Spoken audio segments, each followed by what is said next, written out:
Good evening. Hope you had a wonderful Saturday in the Lord. Our hearts are heavy and we're praying for all those families in El Paso, Texas. My goodness.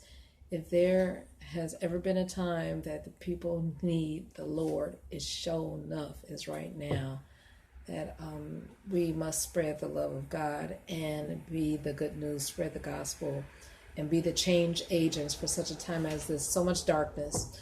Proverbs 3, very familiar scriptures, right? Trust in the Lord with all thy heart, lean not to thine own understanding, in all thy ways acknowledge him, and he shall direct thy paths, right? And be not wise in thy own eyes, as fear the Lord, and depart from evil. Why? Because it shall be health to our navel, our body, our center, and marrow, the inside, the soft part, the strength of our bones shall be fortified. And we're to honor the Lord with all that he blesses us with. You said, yeah, the marrow is where the oxygen goes, right, from the blood cells, right, the red blood cells. Is that what you're saying? Yeah, okay, well, speak up. All right, well, Timotheus had verse 32 and 33. It says, for the froward is an abomination to the Lord, but his secret is with the righteous. And in verse 33, the curse of the Lord is in the house of the wicked, but he blessed the house of the just. And Timotheus had insight about those two scriptures, saying that it's no good to finesse, and he wants to have a blessed house. So will you please come on, because time is ticking? Yeah, it's important. Like when you like get away with something, and it kind of feels good at the moment, like, oh yeah, I can keep doing this, but it's never going to be like that, and eventually it's going to catch up to you, and you're going to see that it wasn't worth it. You're just going to wish that you had just done it like the right way, and you're not going to be blessed that way, because you may be tricking other people, but you're not tricking God. Like, God can see all that.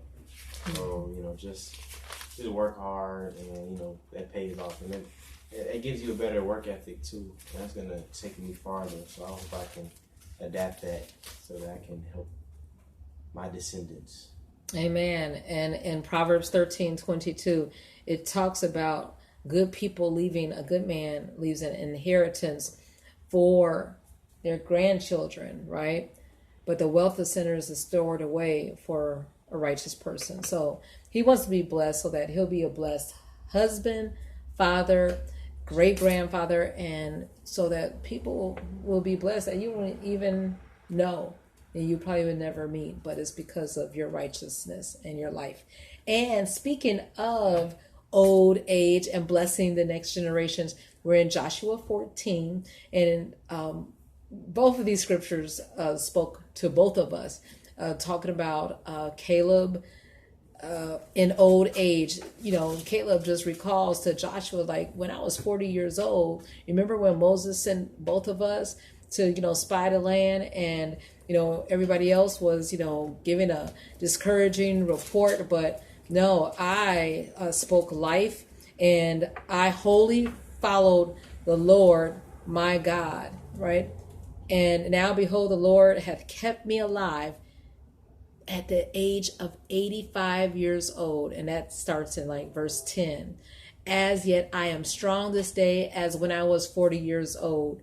And my strength was then, even so is my strength now, both to go out and to come in. So I'm ready to do some things, right? So I wanted to pass it to Timotheus. You had some great insight. So like when I look at my parents, like, I know they're not young, but I know that they're in good health, and hallelujah. And that's something that I aspire to have when I get older. I don't want to just be like all bedridden, I'm complaining about my back and stuff and my weight, whatever.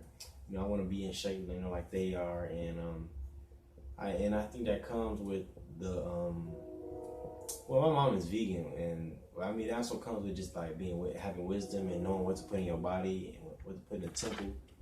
And respecting yourself more so, because you're not supposed to put any type of slop in your body, and you know that you have to be active if you want to be, if you want to impact God's kingdom. You gotta be able to do stuff. Nobody really gonna take you seriously.